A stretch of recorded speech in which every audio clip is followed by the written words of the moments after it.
Hello, everyone. Welcome back to the Integrate Intelligently podcast. I'm your host, Jeff Brickler. And joining me today again is my brother, founder and CEO of CADTALK. And today we have a special guest who played a crucial role in CADTALK's acquisition of Elmo Solutions, Steve Nunn, CEO of Intista. Steve specializes really in helping, it's kind of a misnomer, small company acquisitions. Of course, Steve, I think it's up to like $1 billion. So I think it's all about perspective. But Steve helps companies like ours and others who have acquisitions up to $1 billion to integrate. And so today we're going to talk a bit kind of behind the scenes, a bit of behind the scenes with Steve of what that was like. Talk to Scott about what that was like. How Steve got into this. And really focus on what it looks like, what it's like to experience an acquisition, both from Scott's perspective as someone acquiring a business and from Steve's perspective as a consultant who helps companies do that. So Steve, welcome. It's great to have you. Nice to meet you too. Good to see you again. Good to see you again, Steve. So Steve, like anything else, tell us a little bit about how do you get into acquisitions? I'm sure like most people, when you're a kid, you don't think, when I grow up, I'm going to do acquisitions for small businesses up to $1 billion. Where's that sign up? So tell us a little bit, how did you come into this this kind of business, this role? And you've been doing it for 25 plus years, so you obviously liked it. So tell us a bit about that. Yeah, I do like it. Yes, I have done lots of different careers, but certainly the first part of my working life, I did like 10 different jobs in 20 years. And I changed careers a number of times. I mean, jokingly, I say I had career ADD. I mean, I started life as a civil engineer, I'm British. I went into HVAC design in Australia, back to the UK into software design, then got into coding, software design, training, IT consulting in America. And I was at this large engineering software company called Bentley Systems doing project management and change management. And then I kind of wanted to make things a bit easier for my colleagues. So I volunteered, and be careful what you volunteer for. I volunteered to help out with the acquisition integrations, and I loved it. I found my home. So that's what I do. And I did 5 years at Bentley Systems, and then I've been independent for ever since then, really. Yeah, it sounds like I totally understand career ADD because I had a different career as well. I was a school teacher for 11 years before I came to CADTALK, and of course before that various jobs. But you're right about volunteering. You say, "Hey, I'll do that." Famous last words, right? I talked to lots of people in this podcast, but just in general, through talking to customers, you always wonder, how'd you get to doing that? And the story always begins, well, I kind of fell into it. You're like, yeah, it's amazing how many people just kind of fall into things. It really is. It really is. Until you find your home, until you find where you're happy. Yeah, until you find, where you're either good at something or you go, yeah, this is pretty interesting. I could do this. So, and you specialize specifically in small business simple integrations. Can you differentiate between small business acquisitions and something else? I mean, is there medium business acquisitions? Are there large? I mean, how does that work? Okay, so let's just imagine there's only small and large, because there are different segments. So if you were to buy, say, an airline company or a car company, and you integrate them together and you finish off, success is usually a financial thing. Like, hey, have we saved money? Have we reduced costs? Have we increased share value? All this kind of financial things. But if you buy a small company, say, software company like yourself or a small manufacturer, when you finish integration, success usually is like, hey, can we now grow? Can we now put a foot on the gas and off we go? So success is completely different for different sizes of companies. And so you wouldn't, if you could afford them, you wouldn't hire Deloitte to do a CADTALK integration because that's not their central thing of doing. They deliver financial success, and you guys are ready to take on the world. Now you've got Elmo. So that's what is. But the value of a company to grow needs the people. The people's business relationships, their product skill, their their market knowledge, their expertise at making little widgets, whatever it might be. And so the emphasis is upon the people and getting the people engaged and on board and getting them to stay and hang around and make a success out of the company. It's a big difference. Okay. Yeah. So it sounds like the large acquisitions, that's less important. It's more about, the dollars and cents, if you will. Unfortunately so. Yeah. Yeah. And they're the ones that hear on the news. They are the ones that hear on the news. And they're the ones that people worry about. They say, oh my goodness, you've been acquired. It's going to be terrible. Oh, you'll lay people off. That's not the case with smaller integrations, not Right. toys. But for the larger ones, that is, because it's consolidation. Yeah. Just what it is. Okay. So Steve, that kind of frames where your niche is. This is the kind of last question about how you got into it. Did you just see a need in the market? Like since you were doing acquisition, what led you to this level? Because I'm sure there's money to be made in large company acquisitions. Yes, there is more money in working for Deloitte than working for Intista, but I am super happy where I am. And isn't that really the object in life, to be happy? I couldn't imagine, a job where I'm like, do I lay people off or do I not? Do I save money? Spreadsheets? No. With Intista, it's a people. I love the agility of small companies. I love, I love the fact I can actually have more than one client at a time. If I was doing an airline company, believe me, I'd be working 40 hours a week or more on that. But for you guys, I didn't, and we'll get into that later, that I could empower you guys and help you guys along. And I love that kind of coaching and helping thing. I mean, really, it's why I volunteered. I was trying to help my colleagues out at Bentley. And so it really matches who I am. That's good. Yeah. I mean, we're glad to have worked with you, right? I think learned a lot. So Scott, this is like maybe hard to do, maybe not. Like you start thinking about before you knew even Steve existed, right? You say, okay, well, we're considering buying a company, and you say, we're going to buy a company. And there's all kinds of parts and pieces to that. It's not just the financial side, right? Which is like how you're going to buy it and all of that. Mm-hmm. There's also this part about what did you think brought you to Steve? Why did you even think about that? Because if it were me, I probably would have thought about like, can I pay for this thing, right? How do I financially set it up? I don't know if I would have thought like, hey, I need an integration expert. Sure. I think, as you go through the process, you think about one of the things it did was knowing what you don't know is actually the biggest part of a lot of things. And we hadn't done this before. And one of the things I liked is an analogy about like paying down the ignorance tax on any given thing, right? So it's like you're going to pay a tax, right? No matter what happens, you have to pay. So the faster you can pay the tax on the ignorance and learn what you don't know, the faster you can move. And during the process and talking to like our attorney, Omid, and who actually introduced us to Steve, was that the hardest part of an acquisition was actually the integration. Most of the time, the failures happen in the integration, not during the purchase. Because it's very similar to a sale, like we have of our product, right? The sale is difficult, don't get me wrong, but then the real work starts of getting people implemented, right? And getting them using it. And once you get them implemented, they tend to be sticky and they stay with you for a long time. I think the same thing is true of an acquisition. It's really hard to get everything done and get the agreements in place and get everything kind of. Then the work starts of how do we bring these companies together to realize all of the optimistic or even pessimistic views that we had during the purchase, and make sure those get realized. So I wanted to make sure that we had the best chance of that by talking to somebody who's done it before and knew all of the things that we were going to miss, and just things that we wouldn't even think about. Like it seems intuitive, like we need to bring the people together and introduce them to each other, and we need to do this. But there was things that like there's checklist items that you just wouldn't even think of that you say, well, if I had to do over again, I would go through and I would make sure to list those. Well, Steve's already done it.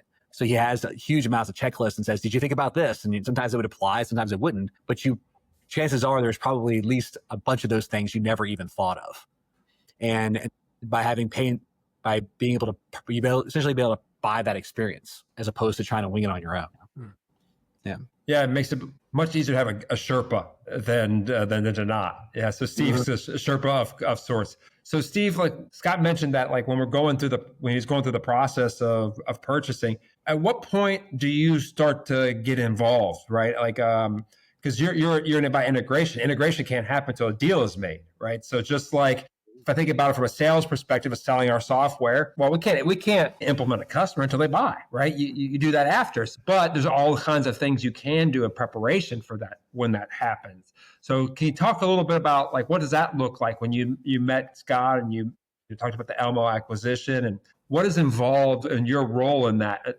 I know that the role, as soon as it's done, right, it's a bunch of stuff, but tell us a bit about what does it look like before that? Okay, let's tackle the first part of your question first. So when should you engage, when should you start planning your integration? The short answer is the earlier the better. And the gold standard integration are maybe Cisco Systems or GE, who have employees who do integration because they acquire so much. And they get the integration team involved in helping get the right price. When you go to letter of intent, LOI, the deal team's found it targets and discussions to say, oh, is it worth 5 or 6 million?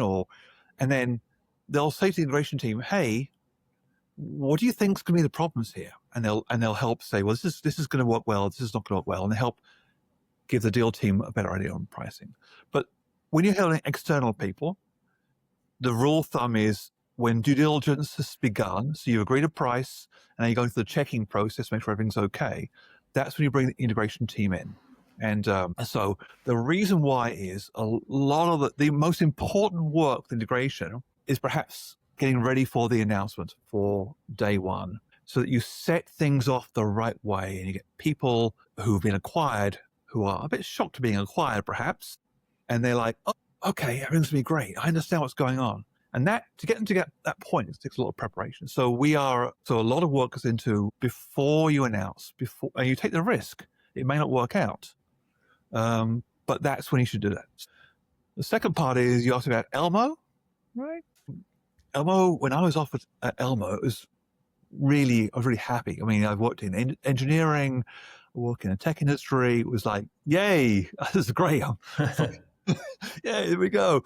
And, but my thought process was like, my initial thought process, you hadn't bought the company yet. Like, so I wanted to understand your product lines. You've A and they've B, how much do they overlap or not? And how much do the business overlap? What customers do you have? So getting ready for the future beyond the closing, the signing.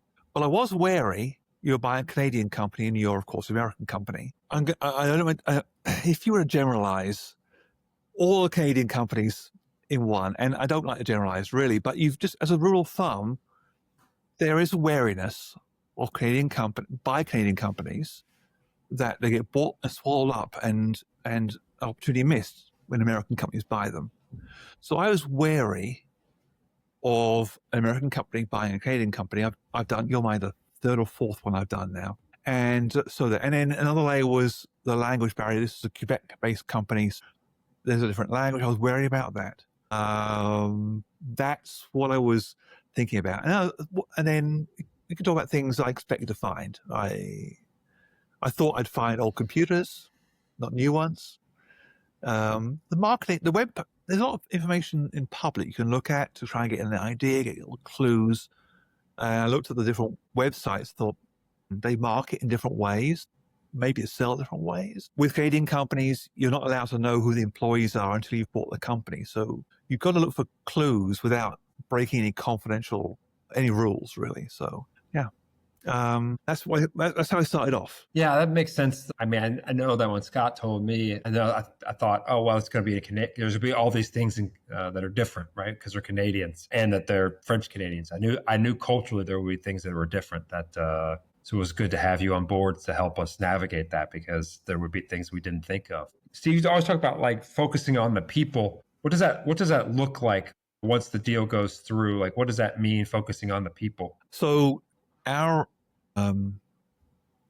I said before, the successful integration is when you finish making one company that is ready to take off. So you need people to do that growth. You probably often want to hire more people. I think you guys did actually, either during integration or just after integration, where you know all the roles and what gaps you need to fill. And so how do you make people stick around when they see the news about airline companies and they go, oh my God, we're getting laid off. Oh, the sky is falling. Oh, it's terrible. And you got to say, no, it's cool. Everything's great. Look, here's the vision. Here's how you fit into the vision. And so we want you to be around. And so, if there's a one-word answer to that question and to being successful, it's the word trust, building trust. And you've got to be uncomfortably honest, really. Sorry. You got to they ask you a tricky question. You got to tell the truth. And to be honest, though, with you guys, there was very little uncomfortable truth, but, don't shy away from showing you're human. And and there's talk about that. But yeah, that's it. So trust. And then with trust comes engagement. People are like, okay, I know where we're going. I'm going to work on this thing. I got my daily job and I got a few extra tasks to do with integration, like what it might be. If you're in billing, or if you're in development, whatever it might be. And then if you believe in the future, then you're going to work a little bit extra harder or balance your time between business as usual and the integration tasks in a good way. So you get productivity is sustained as best you can during the disruption. So getting people on board, you can't make money or can't be successful unless the people are working well, and getting them to understand what you're doing is super important step towards that. So to that point, Steve, I'll ask Scott this question. Scott, what did you think would be the most difficult or most challenging part about the integration once it began?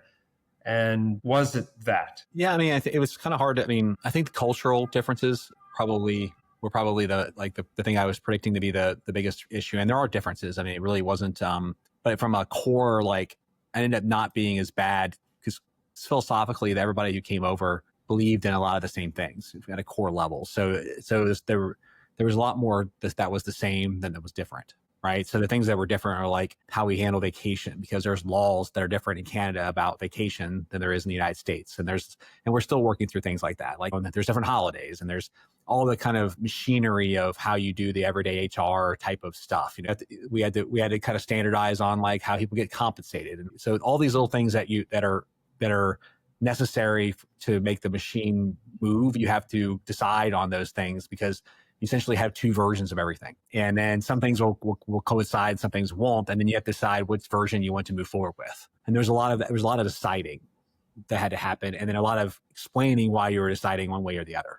And then in this case, we were buying a competitor. One of the biggest things I still think is one of the hardest decisions is like, what do we do with two products that have a lot of overlap? And then I think from the very beginning, we thought that there were strengths of the AddyLink product, there were strengths of the CADTALK product. And then over time that we would be able to create a product together that would be even better. And that's still the goal even to this day. So today we have this kind of internal mantra that it's one company, two products, and then we're working towards, one company with one product over time. But the product was the hardest part to do. It takes the longest time to evolve. But the thing that we were able to do first was integrate the companies together from an operational standpoint. Like, can we, let's not have duplication of effort. Let's not do these things. Let's merge everybody together into the right areas. Let's figure out where that is. Let's redistribute the load of the work. Figuring all that out is probably the first work that we had to do. Figuring out the policies, which ones we're going to agree to.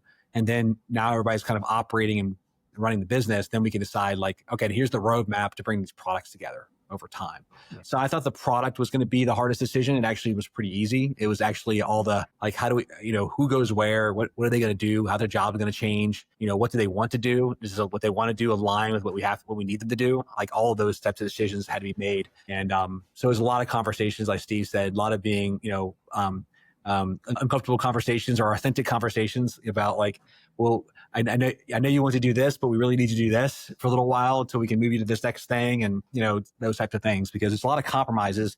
But at the same time, if people see the vision of where it's going, they're on board for that. And I must say, often with founder-led companies, tech companies, the founder often comes from a coding background. They're R&D first. Mm-hmm. They create a product in their garage, for example, a metaphor. Sure. And so one of the things I got to do is make sure that they don't drift off, the leader doesn't drift off into doing the fun stuff, the R&D development first. So it was refreshing, really refreshing, that I said to Scott, hey, if you want to conquer the world, you've got to take a step back on R&D, work out what the market is, and then decide your futures. And he's like, oh yeah, absolutely. He already had that under his, so I didn't need to go through the step of sequencing Scott. He had it down in his head, R&D is going to be last when we know what the horizon's on the horizon and what the landscape's going to be getting there. It's really refreshing. If it's refreshing, that means that's not what you get most of the time. Yeah. We do find some common problems that come up with integrations. Sometimes you find leaders, the acquirers, you say, a leader say, hey, I've got all this work getting ready to acquire a company, and I give a fantastic welcome speech. Hey, welcome to the company. Great. On the company vision, here we go. Right, bye. And they're gone. Now, hang on. I need you some more. So that's the thing is like, I need leadership to be around sort of 3 months in when morale is down and like all this hard work's going on. You haven't really seen the benefits come in yet. And so that's a common thing that didn't happen here. Scott was around. Another thing that was refreshing was the budget was right. So a big thing about CADTALK, everyone out there, is they empower their employees. If they have a good idea and they can justify why they want a certain tool, Scott and Jeff let you have it. And of course, they've got to use it and get the ROI. But it's refreshing that if you've got a good idea and you can deliver on that, they'll help you get there. It was and they hired me. A lot of companies think they can do integrations alone, but they didn't. They took advice that, hey, it's better value to get external expertise in your first acquisition integration. Yeah, I think there's a lot of value in coaching in general. I think that some of the moves that we've been able to make in the last 5-6 years have been around finding people who know and getting coaching and moving faster. And I think that's just another example of that with this. It's like, if you don't know how to do something, like right now I have a coach, like I'm doing these Spartan races. I'm getting a coach to help me with the Spartan races. I get a coach to help me with my diet planning. It's like people like if you're able to invest in that. And I think the idea is can I bring the future faster to me? And if I could pay money to do that, I'm willing to do that. And then essentially pay down that ignorance debt that I mentioned earlier, and be told kind of what am I missing? I'd rather not learn from mistakes what I missed. I'd rather learn from somebody else's mistakes, and that's the beauty of hiring coaching. So I think in this case, we wanted to get a coach to help us with the integration, to tell us all the things that we were going to get wrong before we got them wrong.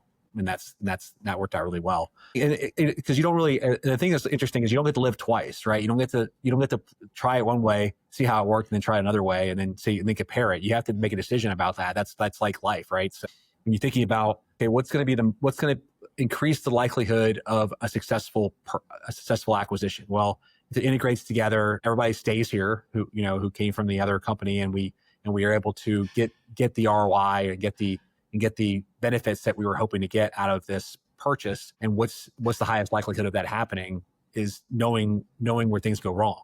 And I always kind of go back to like how we do implementations. Like a lot of times we have like customers who buy the product and they think they have experience with what they're asking us to do, but they don't have that. They understand what we're asking us to do, but they don't have experience with it. And what they're asking us to do is, please give us your experience so we can get there faster. And then sometimes we forget to tell them what our experience is. And then it goes too long. And then, so that consultative type of approach of that, they're not just buying the thing that you're selling, you're also buying the experience so we can move faster. Yeah, right. That's the common thing is, so small businesses think about the cost of external help instead of the value it brings. So right.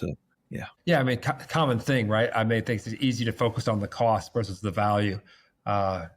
Being in sales myself, you're always trying to drive the value. What's the outcome of what you're trying to do, and what is the cost of that if you don't get that outcome, or what's the value of that if you do get that outcome? So it's always important to focus around. Favorite saying is this: stepping over dollars to pick up nickels, which is like a quite good analogy of like how a lot of things are. It's like you'll do all these things and then you'll leave it to chance to get the outcome that you want, so you're literally like, I'm worried about the nickels, so I'm gonna step over all the dollars opportunity, right? And that happens a lot. If you think about like doing an acquisition and you're investing all of the money to buy the company, and hopefully, and then you did it on all these projections and everything that you thought about, your projections are on like, how do you make sure that your projections become true? It all comes in what you do and what actions you take after you own the company. And if you don't take those actions, then when those projections don't become true, you don't actually get that. You don't get what you thought you were going to get. And so like it's to say, well, I'm going to save on I'm going to integrate myself. I'm not going to spend the money to get that help. You're literally stepping over dollars to pick up nickels. I mean, you're just like, oh, I'm going to save money on that. But it's an asymmetrical risk. The risk of it going sideways is way, way higher. And I think people can't see that kind of calculus in their mind of how that works. They're just looking at the dollars and cents. And that's true of a lot of things. People do that a lot. They tend to go, they look at kind of one-dimensional thinking of like, what's the cost of this thing? And is it worth it to me? without a lot of evidence. And it's like, I mean, think about what we do with like people spend lots and lots of money on ERP, and then the entire ERP runs off a bill of materials, but then they don't want to put the bills of materials in right. So the ERP doesn't run right. So you spent hundreds of $1,000s buying an ERP. Millions, maybe. Millions. And you went, no, you're not going to spend any money to make sure the data is right so it runs well. That doesn't make any sense. So that is such a common thing with M&A, is that people spend all this money. Certainly the beginners at M&A, they think, the cost of the company is $10 million, but there's all these extra costs afterwards. And it's not just the cost of integration. And that's part of what we talked to you about, was that sellers around the world, they don't put the investment into a company the year before they sell it. So you're going to find old computers. You're going to find, either integrations where the office needed to be redecorated, or desperately, or a building didn't have fire safety certification because it was too expensive to get around to it. And so you got a lot of costs, and then they think they must get the building certified. So they cut back on the wrong things. So you must implore people that integration and fixing all the things that you got to fix is not cheap. You got to budget that. Yeah, but it's like, it's worth it. Let's use the example of a computer, right? Like I think about, like I buy a computer, somebody's on a 5-year-old desktop that's running, and then every day they're dealing with that desktop computer crashing, not running as fast as it could, especially like a developer, right? Their entire job every day is to write code, and they could write 20, 30, 40% less code because they're waiting for the compiler, or they're waiting for this thing. And a computer is what, $2,000 these days? I mean, it's nothing compared to the time, but like that $2,000 shows up on the P&L like that. It's just easy to measure, but the lost opportunity cost to that person is harder to measure. But so you're like, it doesn't count because I could see on the P&L that was $2,000, but that lost productivity, it just goes into the ether. You don't know what it is. The same thing. Like, what could the acquisition have given us if we did it right? We don't know. We just know it is what it is today because you can't live twice. But the cost of the expense is very easily measurable. And just having that kind of strategic mind about those types of things, you're like, there's an opportunity here to get a benefit that's probably not, just a little bit harder to measure, but still valid. It's still true. Yeah, much easier to make a decision on things you can easily measure, right? You're like, I can measure that. Like we talk about even with what we do. I think, Steve, maybe you probably have it too. It's like, it's easy to do the financial aspects of the, hey, we bought this company, we joined the forces, we maybe kept people, we didn't keep people, we cut people. Now we got a financial success, but there's all those soft costs that are valuable and important, but it's hard to measure a soft cost. Same with CADTALK. It's like, I think really any kind of thing like that where you're like, well, you can't live twice. You also can't measure. You can't measure like this.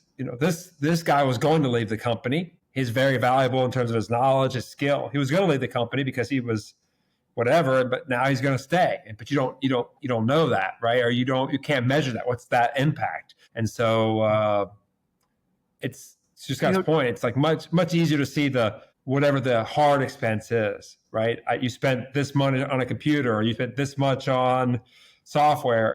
That's very easy to measure. Whereas like the soft costs or the missed opportunity is really impossible. So people go, it's not really anything. You mentioned spreadsheets and people looking at spreadsheets to get value out of M&A. And really, thankfully, people are moving away from that now.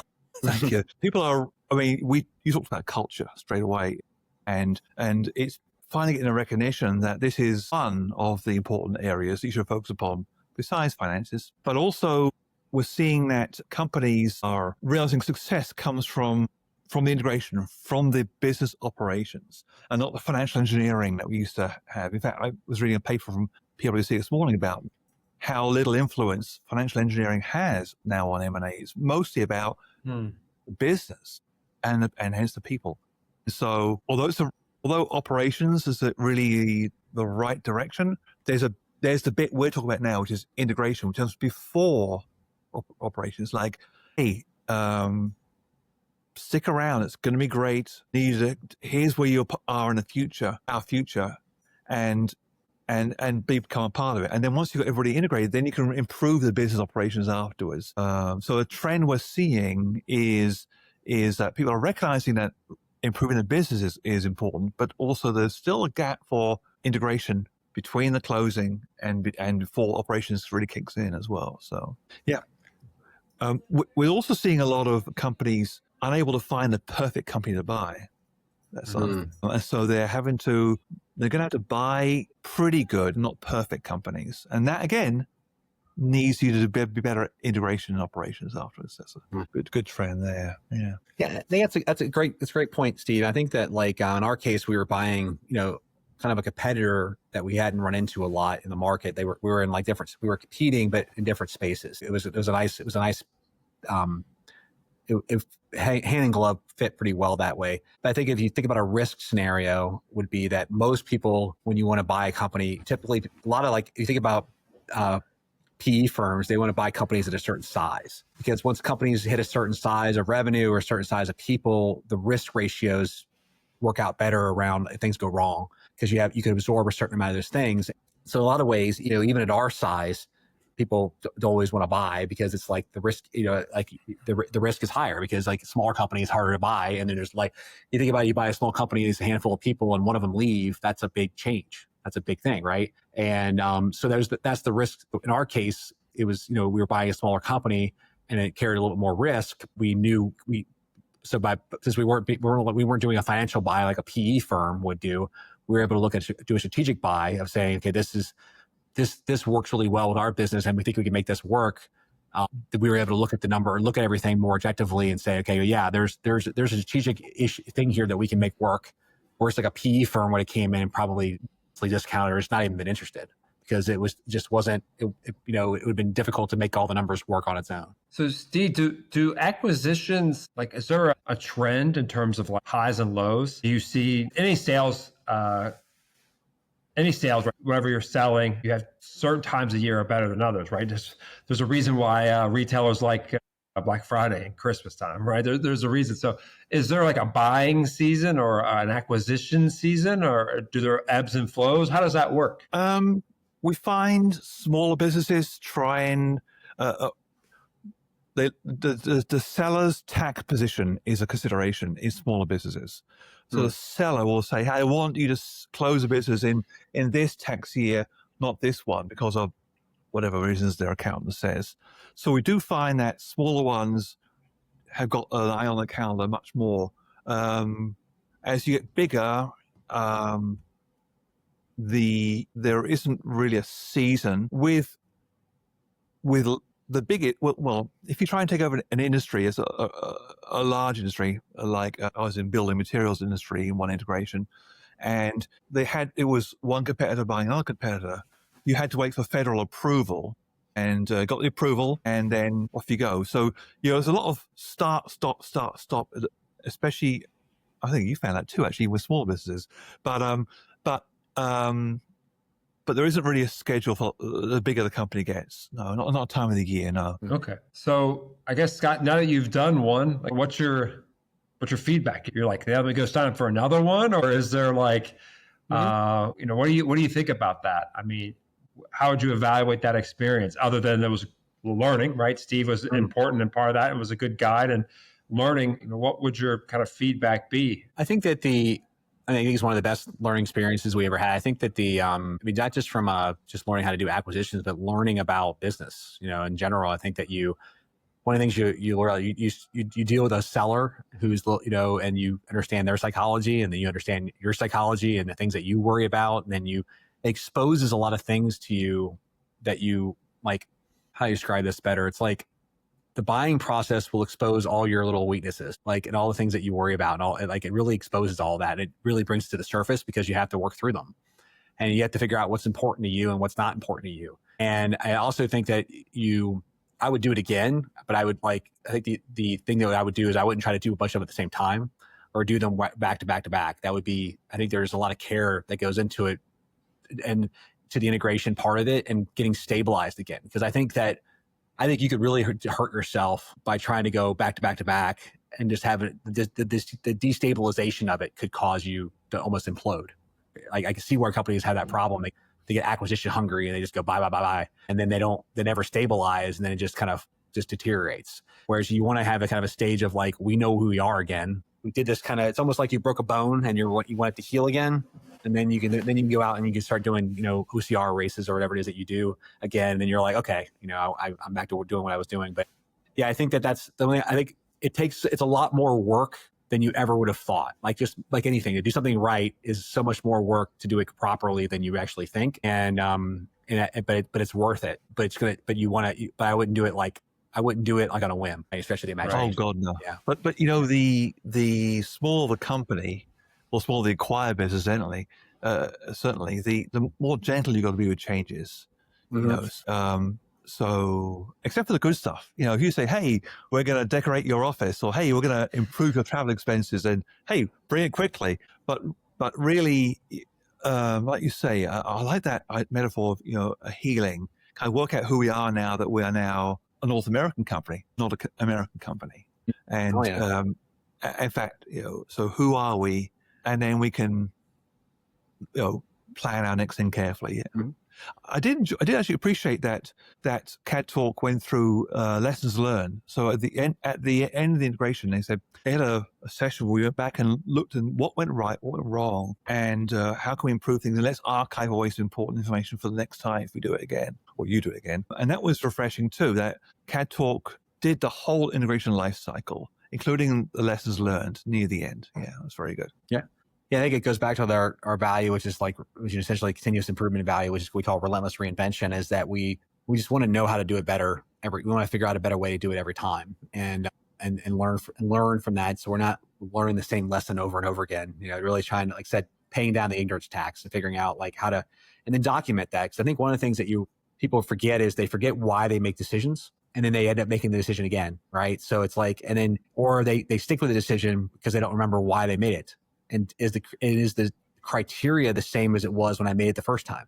So when you say, we decided to do this time because these factors were true, and then you could revisit that and go, are those factors still true? If they're not, then you might revisit the decision. If they are, then the decision's sound. Keep going forward. And so like being able to document what went well, what went wrong, and then like why we made the decision we did, and like why we went in this direction is actually quite useful. Because it keeps you from going from like just turning back and forth and doing a bunch of different things because you don't remember why you decided to do it that way the first time. Things like that. So yeah, I think absolutely that's part of the culture of the company to do that. Well, Steve, this has been a good conversation. Before we kind of end, what's next for you and your company, right? What's next? So you have something big on your horizon, your own acquisition. What do you have going on? Well, you shouldn't ask anyone if they're acquiring. They can't answer the question. Of course. Yeah. But so we have two revenue streams, which actually also fit together as well. So we did consulting advisory work for you guys. We also had we train and mentor our clients' employees so that they can do integrations themselves.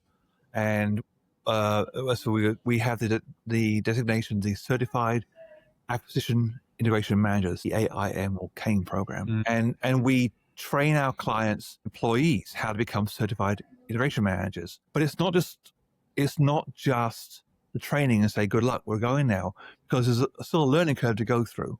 So we find that the certification, training certification, and also sitting through integrations with them. So in a way, what we do with CADTALK, but we have someone from the company shadowing us. We get them up to speed.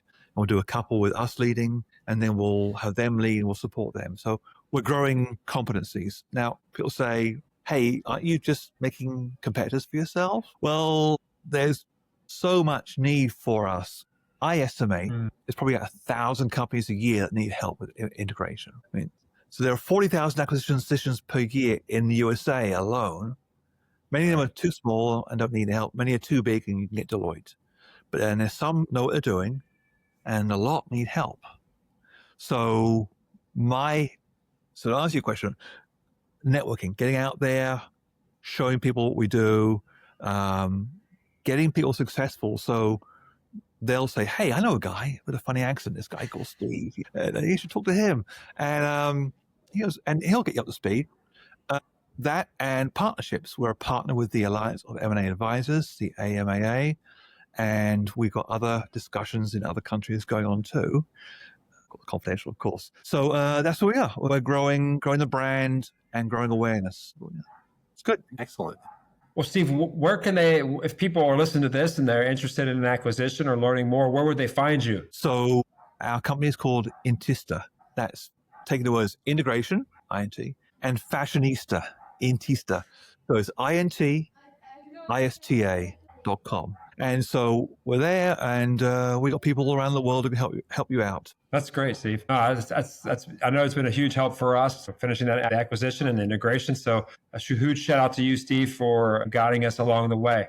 So Scott, before we let Steve go and sign off, any last words of wisdoms or thoughts about the process and the integration? I think it's you want to get a coach to help you through the process if you haven't done something before. And I think getting, as I mentioned earlier, just paying down that ignorance tax and learning from people who've done it before, it's well worth it. I mean, I think this integration went a lot smoother than it would have otherwise if we tried to just wing it on our own. No, it's good advice. I agree. Like having been a former teacher, it's always good to talk to somebody who knows. Who can help you along the way. So Steve, Scott, this has been a great conversation. I enjoyed it again. So to our listeners, you can find Steve at his website, Intista.com. Of course, you can find CADTALK at CADTALK.com. Please subscribe and share this podcast with others. Anyone in the in the acquisition space or considering an acquisition, look Steve up. Feel free to contact us if you want to, kind of introduce you personally to Steve. We can be of help. Steve would certainly do that. So, if you've got value from this, leave a comment, leave a comment, subscribe to the podcast. And Steve, was good having a conversation this time. And for everyone out there listening, we'll see you next time on the Integrate Intelligently podcast.